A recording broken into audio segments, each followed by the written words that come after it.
is the Celebrity Afterlife Report podcast.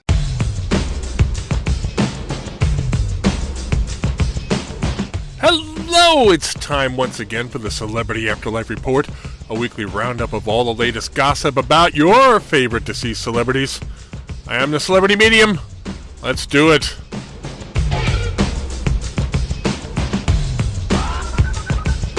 Former Saturday Night Live cast member Jan Hooks transitioned to the next world this past week. She was considered one of the most versatile SNL cast members of the late 80s and early 90s, able to take on a wide variety of characters with comedic skill. According to one of my most trusted Afterlife sources, that talent was not on display when Jan arrived, however. As I reported in the past, some people are very disoriented when they begin their new existence. Jan Hooks was one of those people. My source says that she looked glassy-eyed and non-responsive when she was greeted by the ubiquitous James Brown. Fortunately, some members of the Next World Greeting Committee were in attendance. The committee was formed sometime back by actor Patrick Swayze to assist people in becoming acclimated to the afterlife. Frank Sinatra, Sammy Davis Jr., and Keith Moon, former drummer for The Who, are some of those who help him in that work. Moon, who was known as a wild man when he was on the earthly plane for his antics like throwing TVs out of hotel windows, has become particularly valuable to those who have a hard time accepting their death. I'm told he immediately put his arm around Jan Hooks' shoulders and led her off to an orientation center he runs. I am also told that Jan will have no problem finding work in the afterlife comedy scene once she recovers, as several deceased former SNL cast members are putting together yet another new comedy troupe, and that they are very excited about the prospect of her joining them.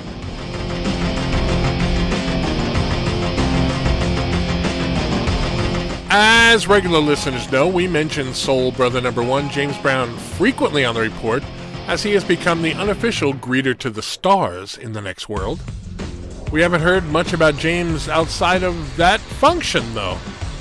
Now I'm informed that he is about to launch an ambitious new project. Some months ago, I had a story about James welcoming actor Ephraim Zimbalist Jr. to the afterlife. In the story, it was mentioned in passing that James said that he had something big in the works, and I promised to let you know what it was when I had more information. I can now report that James has put together an all-star show to be called James Brown's Soul Circus. The show, which will be performed under the traditional big top, will include classic circus acts like a lion tamer and a tightrope walker, but will also have major musical acts performing in between them. James, I'm told, will be the ringmaster and will also sing a selection of some of his biggest hits with the house band. Word has it, although this is yet to be officially confirmed, that James is interested in having Whitney Houston perform with the Soul Circus. Ms. Houston, as you should know, is engaged to former President Abraham Lincoln, and the two have been busy with production of their own reality show, The Crazy Life of Abe and Whitney. Now, whether the schedule of the show will leave Whitney with the time to also appear with the circus remains to be seen.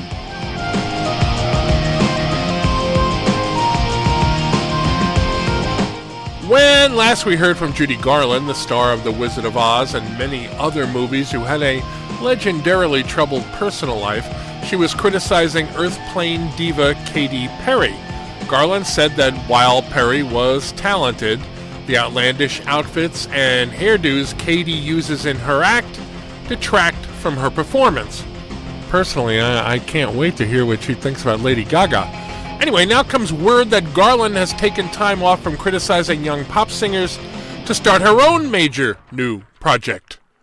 One of my Next World sources, who works for the Afterlife equivalent of TMZ, ran into the former Frances Gumm recently and casually asked her what she was up to. I'm told he got more than an earful as the 5-time married Garland proceeded to enumerate her frustrations with men. According to the source, Judy is putting her money where her mouth is, planning to put together an all-female community on the outskirts of one of the next world's larger cities. The yet-to-be-named town will be open to females only, even excluding women who have sons living with them. My source says he was somewhat taken aback by Garland's plan and asked her if it had anything to do with her 4 divorces. "Partly," she said. "I'm just kind of fed up with men in general. I don't think I'm the only woman here who feels like that. We should have a place just for us with no men around to mess things up," unquote.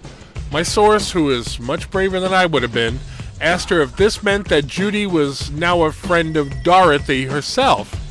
Her answer, I'm told, was a sly smile, which ended the interview.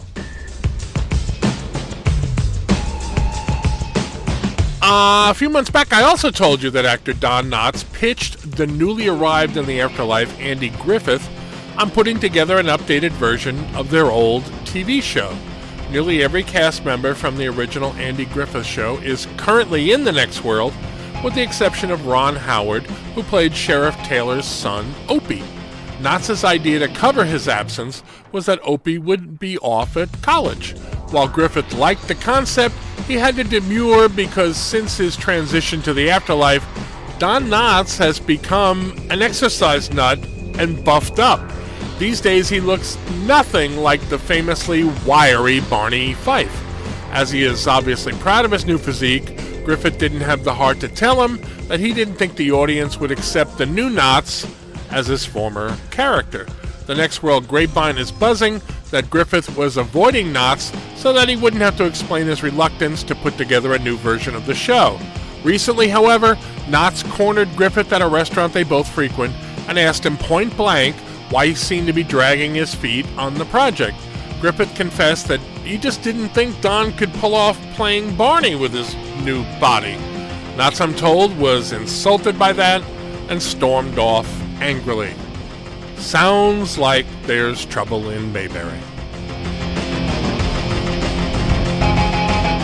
And on that sad note, we wrap up this edition of the Celebrity Afterlife Report. Please come back next week when I hope we'll have some happier stories to report. I am the Celebrity Medium. Thanks for listening.